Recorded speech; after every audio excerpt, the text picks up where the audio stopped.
Та 23 онд ажил авсан гэдэг юм. Тэгэхээр 4 жил болж сүүлийн 2 жил яг ийм байдал үүслээ. Цаашдаа бас ингэсээр авах юм уу? Цаг үедээ л нэг яг арга зах биш. Энийг чинь болов шийдэхийн тулд Улаанбаатар хотод дулааны асуудал чөлөө хөндрөлтэй тийм үү? Энийг шийдэхийн тулд ТЭЦ 5-ын тендер зарлуулсан. ТЭЦ 5-ын техник эдийн засгийн үндэслэлийг боловсруулахад бас тодорхой хэмжээний 3-4 сар шаардлагатай болсон. Эрчим хүчний яам дээр санхүүгийн болцоо байхгүй болохоор нийслэлийн зах зээл дамын нийслэл дамын газар дээр шилжүүлээд та нар Монголын талын оролцоог өөрийнхөө төсөөс, орон нутгийн төсөөс гаргаад цаана төр үеийн хөгжлийн төслийн тухай хуулиар ТЭЦ 5-ын тендер зарлаач гэдэг ийм шийдвэр гаргуулад явж байна. Нийслэлийн зах зээлийн дамын газар дээр тендер шалгарсан. Одоо тэр шалгарсан хөрөнгө оруулагчтай тусгай зориултын компани нийслэлээр байгуулагдсан дараа тусгай зориултын компаниар дамжуулаад манай спешиал үндэсний төвтэй цахилгаан эрчим хүч худалдаа авах гэрээ тусгай зөвшөөрөл олгох гэх мэт ийм ажлууд хийгдээд явах юм. Зөвхөн дулаан дээр жишээлбэл. За энэ Улаанбаатар хотын зүүн хэсгийнхэн дулааныг бол амгалан дулааны станцын зүүн талд 2.7 га газар бий. Хоосондоо объект багтаа тийм сул тал байгаа. Гэхдээ хувийн компани өмчлөлт байгаа. Нийслэлийн засаг дарга бод хоёр энэ талбайг шилжүүлж авах юм бол нөхөн олгоор ондоо газар шилжүүлж өгöd энэ газрыг нийслэлийн засаг даргын газар руу шилжүүлчих юм бол 400 ГК калори цаг. Одоо тэнцэх хэмжээний амгалан дулааны станц 2 гэсэн ийм станцын техник эдийн засгийн үржилсэн дэжээ боловсруулсан байгаа. Энэ газрыг яагаад бид нар бас онцлоод байна вэ гэхээр тэр байрлалаас туулжин баг гэж нэрлэдэг штэ гоочны сансрын тойрог руу 1000 мм голчтой юм дулаан намжуулах шугам явуулах тийм трасс баг. Энэ трасс одоо магадгүй ойрын жилүүд хотын даргаыг би хадгалж байгаа чи ямар нэг байдлаар дээр нь газар болгохгүйгээр ажил эрхлэхгүйгээр ингэчих юм бол энэ их төлгөөрөөс зүүн тийшээ жишээлбэл энэ амгалан дулааны станцаас барах ажил хийгдэх ёстой. Ийм л байна. Зүгээр өнөөдөр яриад маргааш өргөс авсан юм шиг энэ ажил бүтнийг бол худлаа. Зүгээр би та нарт жишээ болгоод эхлэе. Ямар нэг станцын техник эдийн засгийн үндэслэл боловсруулахад 6 сар болж байгаа. Тэрнийг чинь шөөмжлөн бас зөв бурууг нь ялгана гэдэг. Түүний дараа тендер зарлахад 6 сар болно. Жалгар болгох. За их хүйсэл олсон тохиолдол шүү. Их хүйсэл олдохгүй айгүй төвхтэй байна. Би одоо та нарыг ингээд шөөмжлүүлээд өгсөж чинь 3 жил сайд хэлээ чи ингээд энэ асуудлыг шийдэж чадсангүй гэдэг юм биз? Яг үхлээр би одоо жишээлбэл өөрийгөө нэг сайн хүн болж магтъя гэж зорилго тавьсангүй. Сүүлийн өдрүүдэд хэд өндөр зохион байгуулалтад гүтгэлэг дайралт явж байгаа учраас зарим нэг зүйлийг бодтер нь хэлье гэж бодож байгаа. Би жишээлбэл энэ эрчим хүчний сайд болсноос хойш бөөрөлжүүдийн цахилгаан станц 600 мегаваттын хүчин чадалтай энэ ихний 300 мегаватт ашиглалтанд орлоо. Нийтдээ $1 тэрбум. Баян сум дээр барьж байгаа Кайсан группын барьж байгаа цахилгаан станц 1.1 тэрбум долларын өртөгтэй. 660 мегаваттын станц. Дахиад Шивогийн урхан хажуудалд Орокс гэдэг нэг группийн барих гэж байгаа. Бас 660 мегаваттын станц. 1.2 тэрбум долларын өртөгтэй. Шилэнг аймгийн төвд 70 мегаваттын станцыг барьж байна. 200 гаруй сая доллараар хувийн салбарыг барьж байна. Техникээр засгийн газрын баталгаа гаргуулах бүгээр энэ өндөр эрсдэлтэй цаг үед 14, 15 орчим их найд төгрөгийн гадаад дотоодын шууд хөрөнгө оруулалтыг эрчим хүчний салбарт шууд татан оруулж байгаа. Энд мэдээж хугацаа хэрэг. Эхнээсээ ороод эхэлсэн. Би урдны ярилцлагуудаар өгсөн. Ойролцоогоор 600 мегаваттын хүчин чадалтай их хүйсвэр сүүлийн 3 жил ашиглалтанд орсон байна. 104 жилийн төвхтэй эрчим хүчний салбар шүү дээ. Төвийн нэгдсэн улсын сүлжээнд 1264 мегаваттын хүчин чадалтай 6 станц холбоотой байсан намайг саад байгаа. Түүний дараа дахиад одоо ингээд 660 мегаватт ашиглалтанд орохоор 2022 оны 8 сараас 2027 он гэдэг ихэд яг 5 жилийн хугацаанд дахин 2 дахин дахиад 28 он гэх юм бол 2.5 дахин 3 дахин хуучин байсны их хүйсвэрийг нэмэгдүүлээд байхад манай хэрэглээний өсөлт энийг төрүүлчихэд хүнд байна шүү дээ. Ийм л зүйл байна. Хоёр тодорхой асуулт байна. Өнөөдөр засгийн газрын хуралдаанаар танд 100 хоногийн хугацаатай үүрэг өгсөн биз дээ. За энэ 100 хоног бол 5 сар дуусах юм байна. Та энэ хугацаанд амжаад энэ асуудлаа шийдэж чадах юм уу? А чадахгүй бол та явах уу? Яг одоо тодорхой хариулт өгөөч. Хоёр та сая одоо би ингээд ажил авснаас хойш ийм станц барьлаа гэж байна шүү дээ. Жишээ нь хоёр жишээг нь аваад үзэхэд одоо энэ бөөрөлжүүт Баянгийн цахилгаан станц бол дулаан дамжуулах боломжтойгоор баригдах боломжтой байсан шүү дээ. Тэгэхэд нүүрсний урхаа дээр ингээд барьчихсан. А зөвхөн захилгаан дамжуулж байгаа. Энд чинь өөртөө өнөөдрийн энэ хүндрэл үүсгэхэд нөлөөлж байгаа юм шиг. За одоо ингээд эхний асуултад чинь мартгаас өөр хариулж ядах бай. Хоёр асуултаар авч байгаа асуу. Энэ нар салхи одоо энэ сэргээлт эрчим хүчний төслүүдийг хэн гацаасан юм? Ер нь бол энэ эрчим хүчний салбар таны гацаасан гэдэг шүү дээ. За одоо ингээд чи жоохон хилам нөгөө хязгаарлалт хийгээд эргэж жоохон богинолтой байж жоохон дайрч ах шиг байна. Зөв шүүмжлэх ёстой ч юм. Би шүүмжлэх хүлээж авах ёстой. Харин доромжлохгүй байхыг хүсэж байна, тийм үү? Шүүмжлэх улс төр олон тушаар ашиж байгааг нь шүүмжлэх хөв тавилантай эвлэрсэн байх ёстой гэж бодож байна, тийм үү? Нэг тий. За эхнийх нь энэ юу захлаа станцыг чи яагаад энэ Улаанбаатар хотод барьсангүй вэ? Уурхаа дээр барьсан бэ гэж ийм асуулт тавьж байна. Нэгдүгürt юу хөрөнгө оруулагч маань өөрөө энэ төрийн мөнгө биш. Би энэ уурхаа дээр станц барья.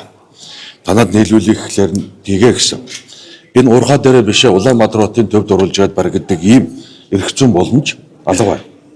Харин Улаанбаатар хотын дулааныг шийдэхийн тулд энэ ТЭЦ 5 дээр техникийн зөвлөмж боловсруулад Улаанбаатар хот тодорхой хэмжээний санхүүгийг гаргаад төр хувийн хүчний түншлэлээр барина гэд би сая дөнгөж сая чинь асуултын өмчөнд хариулсан.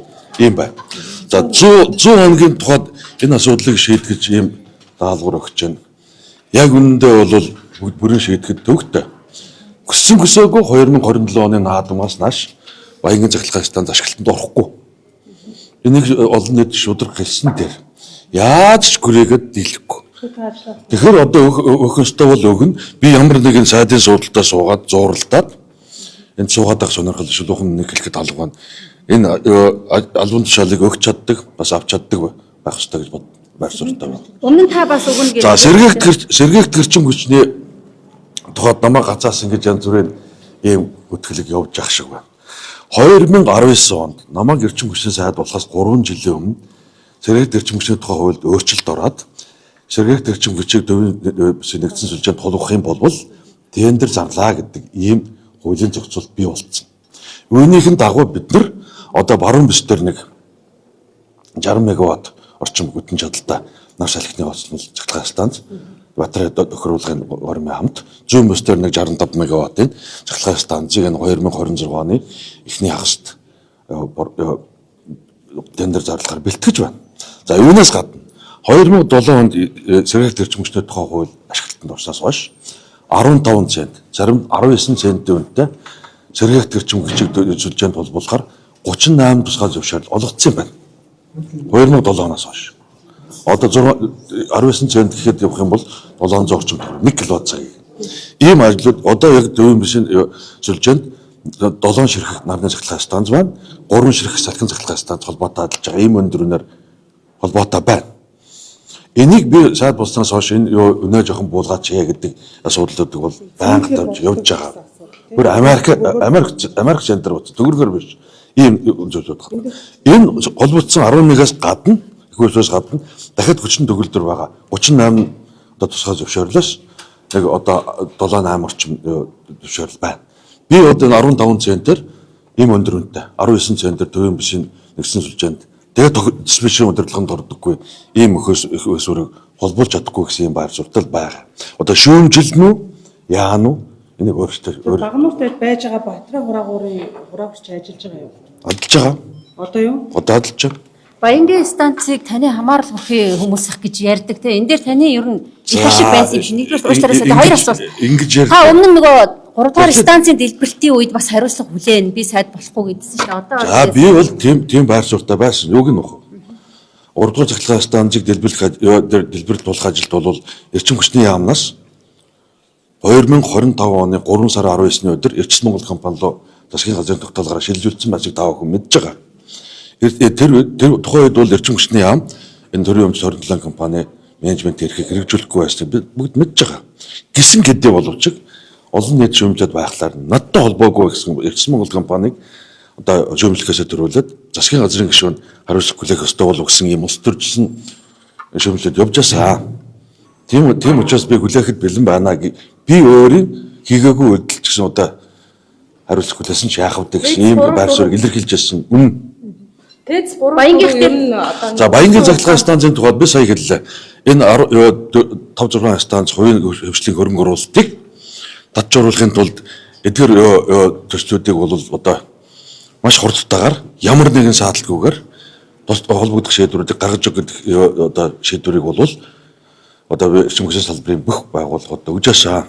Түүний тэр юуны дагуу намайг бол энэ нэг ямар нэг байдлаар холбогдуулж хамаатуулах гэж одоо гисэн богдуулаад суугаад байвал өөрөө хамааралгүй юм байна.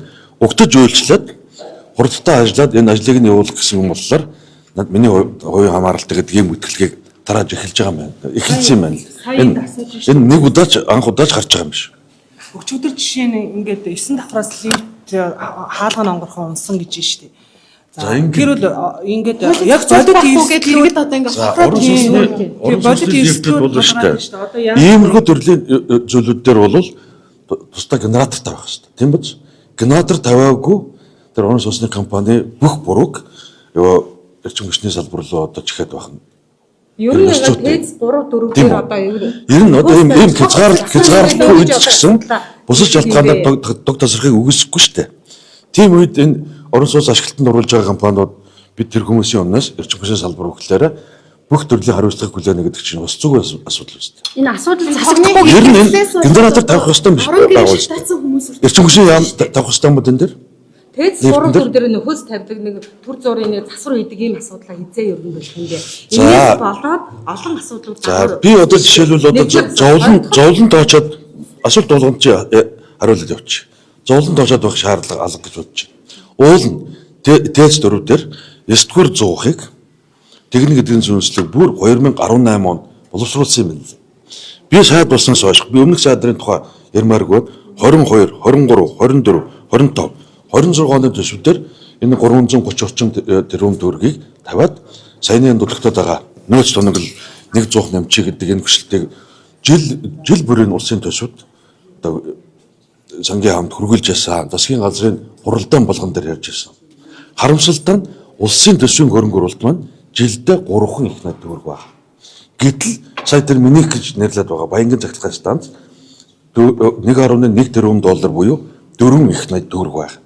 Тэгэхээр энэ улсын төсвийн хөрөнгө оруулалтаар төрийн мөнгөөр станц барина гэдэг бол шулуухан ойрын жилүүд бүтэхгүй зүйл байсныг нэг хэлсэн дээр. ер нь нөхөл ингээд аргацаад яваад байна. Энэ Баянгийн захлагын станц ашиглалтанд орсны дараа тухайлбал 2027 оны наадам гэхэд 330 мегаваттыг их усаар ашиглалтанд орох юм бол энэ хэрэглээний өсөлтөд нэг удаа гүйцэнэ. Түүний дараа 27 оны төгсгөлөөр 2 дугаар улаахны ашиглалтанд ороод түүнээс цааш бол нэг 3-4 жил бол гайгүй их усүр нь хэрэглээгээ давна. Манай хэрэглээ чинь 90 жилдээ л нэг 12 орчим хувиар нэмэгдээд байна шүү дээ. бодит байдлыг ярьсан инженерт хариуцлага тооцсон байх юм сайд энэ болох юм уу? Ямар тийм хариуцлага ярьсан. ямар хариуцлага Засвар хийгдэж байгаа одоо тий 3 4 дээр дахиад би энэ талаар мэдээлэл аваагүй байна. Чи айхтар мэдээлэлтэй байгаа юм байна. Надад ямар нэгэн тийм мэдээлэл ирээгүй байна. Тэгэхээр ирэх үйл дахиад тог хязгаарласан. Яг бодит байдлыг яр гэж би салбарынхандаа ярьж байгаа. Энийг нуугаад хэрэггүй. Булдуулаад хэрэггүй. Туулаад гарах амьдрал. бодит байдлыг ярьсан Хариуцлага тооцсон гэж би ямар станц дээр ямар байгууллага дээр хэн гэдэг станцд чи тодорхой надад ярьчих. Ингээд зүгээр Тэврийн төвийн нэг инженер ярьсан шүү дээ 4-р станц дээр гэмтэл дахиад гарсан гэд. Тэгээ тэр хүнийг тий 2 хоногийн өмнө ярьсан хүнд хариуцлага тооцсон байна. Ийм байж тийм зүйл над би мэдээлэл аваагүй байна уучлаарай. Би бол аль болох салбарынхандаа бодит байдлыг үннийг хэлээ. Ард түмэн буруу баримжаатай байж хэрэггүй. Бодит үннээ хэлээд явсан дээр ингэхгүй бол бүр илүү их бухимдал үүснэ гэж бодсон. Эрчим хүчний нийлүүлэлтэд нэмэгдүүлсэн хэдий боловч одоо юу гэдэг эрэлтээ одоо тэг хэрэгцээг хангаж чадахгүй байна гэж байна тий. Тэгэхээр одоо энэ асуудлыг яг одоо богино хугацаанд ямар арга хэмжээ авах юм бэ? Нөхөөс тавиад одоо хэдэн дээр бороо ажиллаж стандарт засаад авах юм уу? Ингээд явах юм уу? Таныг сайн ажилласан гэдэг утгаар нь уйлаас 2027 оны наадмаас өмнө энэ хэрэглээнийхээ өмнө гарч чадахгүй байх нөхцөл байдал бий. За 2026-аас 27 оны өвлийн оргил ачаал гэж дахиад энэ өвөл болно шүү дээ. Дахиад манай захлагын эрчим хүчний хэрэглээ 300 орчим мегаваттаар нэмэгдэх баг. За энэ үед бол бид нэг батарей ураагарын станцуудаар ямар ч бас нарны одоо батарей ураагарын станцыг төвийн сүлжээнд холбоно. Батарейгаа бол нарны захлагын станцаар холбох 4-5 хөрөнгө оруулагчтай идэвхтэй хэлэлцэрхийгээд явж байгаа. Энийг хийх юм бол энэ оны 11 сарын 1-ээс өмнө дахиад 300 мегаваттаас доошгүй хэмжээний их өсвөр сүлжээнд толвжээж эрх хөвлийн асуудал эрсдлээрээ баг гарна л гэсэн үг.